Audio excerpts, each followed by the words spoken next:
kali ya. Artinya itu kembali lagi ke modalnya sebenarnya. Karena apa, kayak perawatan itu juga seandainya kalau nggak tepat waktu ya pengaruh. Sedangkan kita kan ya modalnya ya itulah, kadang ada kadang nunggu, itu yang bikin. Assalamualaikum warahmatullahi wabarakatuh.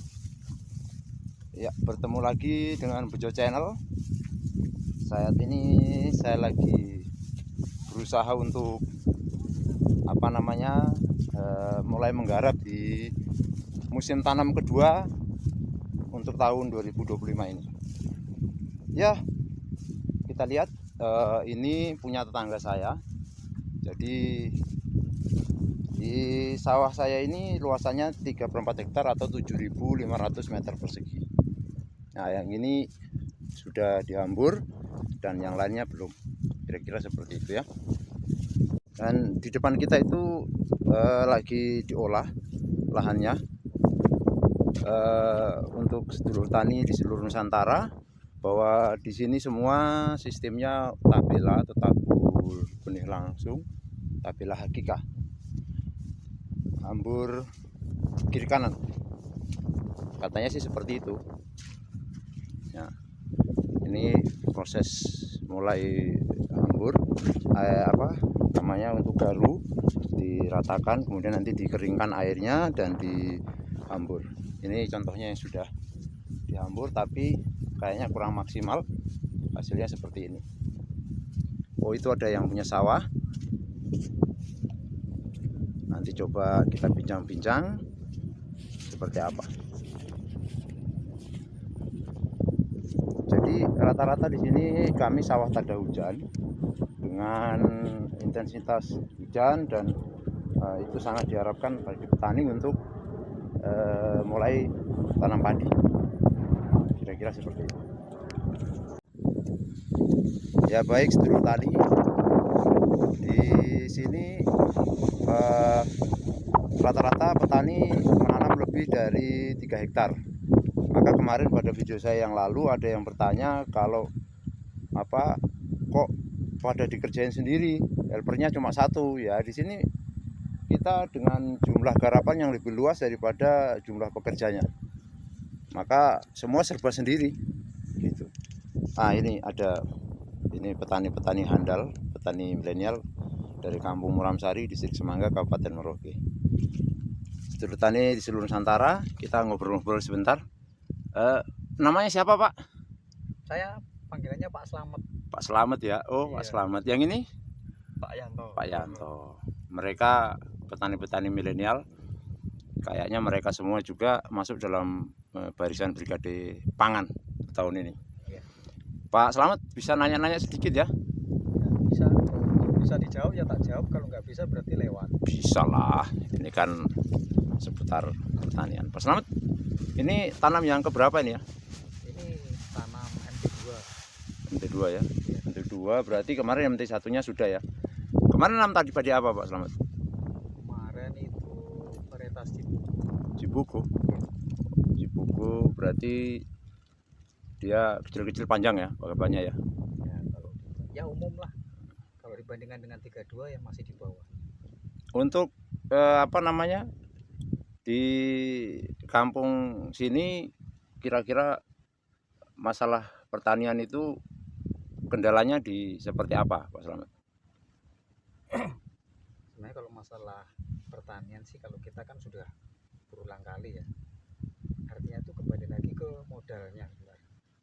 Karena apa, kayak perawatan itu juga seandainya kalau nggak tepat waktu ya pengaruh. Sedangkan kita kan ya modalnya ya itulah, kadang ada kadang nunggu, itu yang bikin pengaruh untuk hasil panen. Kalau menurut saya sih seperti itu. Kalau modal kan dari pihak Bank BRI sudah membuka keran untuk atau peluang untuk permodalan di bidang pertanian. Menanggapi itu, Pak Slamet sendiri terlibat dalam hal itu atau tidak? Iya, memang kasih peluang untuk petani, cuman kan artinya kita juga bertani kan nggak harus begitu dikasih peluang di bank terus kita seenaknya kan nggak, karena hasil panen itu kan juga artinya nggak selalu pasti. Nanti begini, misalnya kayak yang tahun-tahun kemarin itu padi dari penampilannya bagus sampai mau panen, ternyata waktu mau panen itu yang membuat kayak saya pribadi itu lebih hati-hati lagi. Meskipun dikasih kebebasan, ada apa kita bisa ambil imbang, tapi kan kita takut juga karena itu ada batas waktunya. Apalagi kayak panen yang tahun kemarin itu kan padi rob, itu pengaruh sekali dengan hasil. Apalagi kalau di daerah yang rawa ya, sampai nggak bisa keambil itu kan kita juga ya susah mas. Tahun ini tahun lalu Pak Slamet tanam berapa hektar? Kemarin itu 5 hektar, sekitar 5 hektar. Tuh, sedulur tani seluruh Nusantara. Tadi kan saya bilang di kampung kami ini satu orang menggarap lebih dari 3 hektar. Kalau kita bikin rata-rata sekitar 4 hektar per orang. Jadi Pak Slamet ini 5 hektar tahun lalu. Tahun ini berapa hektar Pak Slamet? Ya tahun ini nambah, insya Allah nambah, ya nambah 2 hektar lagi. Berarti 7 ya. Tuh kan, cara wong mangan itu imbuh katanya Pak Slamet. Karena ikannya enak kayaknya. Enaknya ya itu tadi, kembali ke modalnya. Semakin kita modalnya bisa cukup, kayaknya perawatannya bisa bagus lagi, dan itu kan bisa berpengaruh untuk hasil. Baik. Ya, kalau menurut pengetahuan saya seperti itu, tapi kan pendapat dari teman-teman yang lain itu kan mungkin ada yang beda.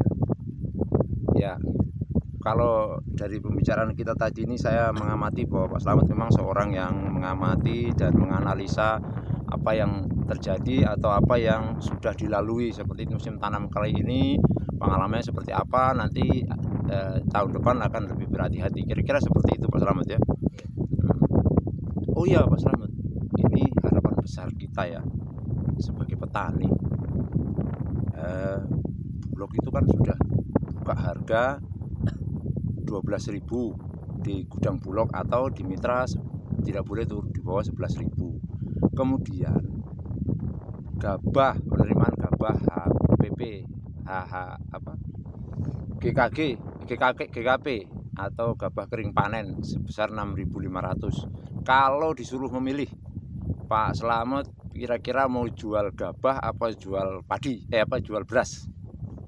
Kalau dengan harga segitu, beras 12 dengan harga gabah kering itu 6,5 ya. Ya. Kayaknya lebih sukanya sih kalau suruh memilih, saya milih ke gabahnya, jual gabah, karena lebih simpel.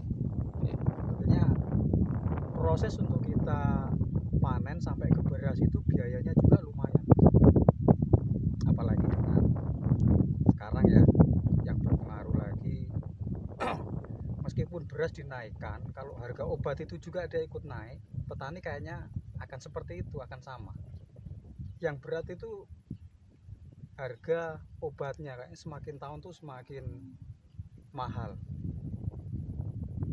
Ini ya, pestisida ya, pestisida insek ya, itu insek dan fungisidanya. Baik sedulur tani di seluruh Nusantara itu juga, karena memang pemerintah tidak berani untuk mensubsidi insek dengan pestisida. Keluhan kita di sini semua rata-rata sama. Jadi kalau bicara insek, kalau pupuk mungkin nggak ada masalah ya Pak Slamet ya. Kalau pupuk nggak ada masalah. Masalahnya mungkin duitnya yang agak terlambat gitu ya. Modalnya kembali tadi itu. Kalau pupuk saya pikir saya sendiri mengalami bahwa di sini pupuk melimpah. Cuma yang terkadang itu duitnya yang nggak melimpah gitu. Baik Pak Slamet, terima kasih ngobrol-ngobrol kita hari ini. Mudah-mudahan Pak Slamet menjadi petani yang sukses, bisa menjadi contoh bagi teman-teman yang lain dan motivasi bagi seluruh petani di seluruh Indonesia. Ya, amin. Petani Merauke Jaya. Jaya. Baik, saya sedulur tani. Ini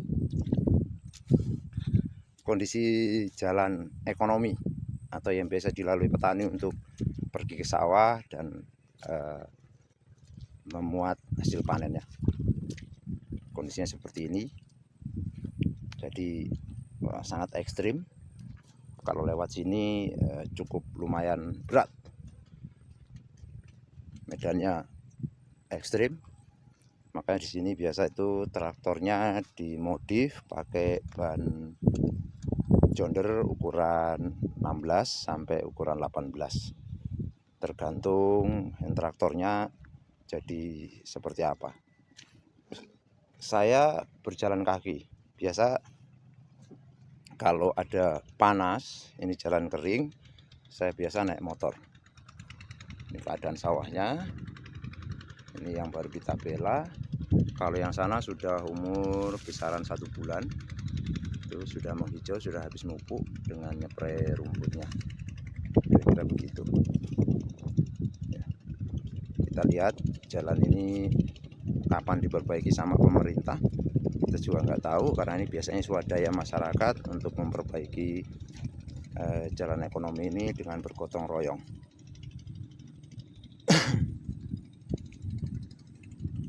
Nah, di sini kita lihat ada padi yang baru mulai dingkluk, atau orang Jawa bilang mulai tunduk, berisi.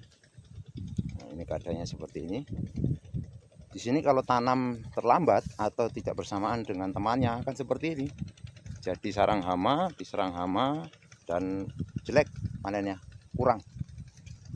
Kita kembali kepada jalan.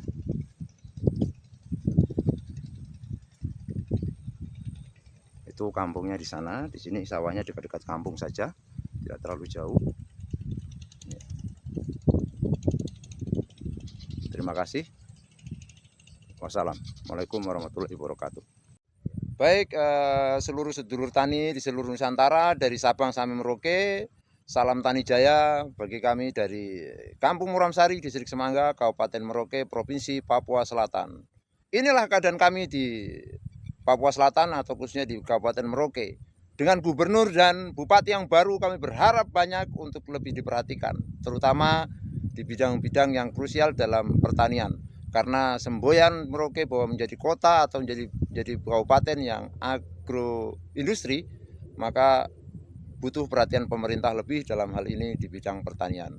Apabila ada kata-kata saya yang kurang berkenan, saya mohon maaf.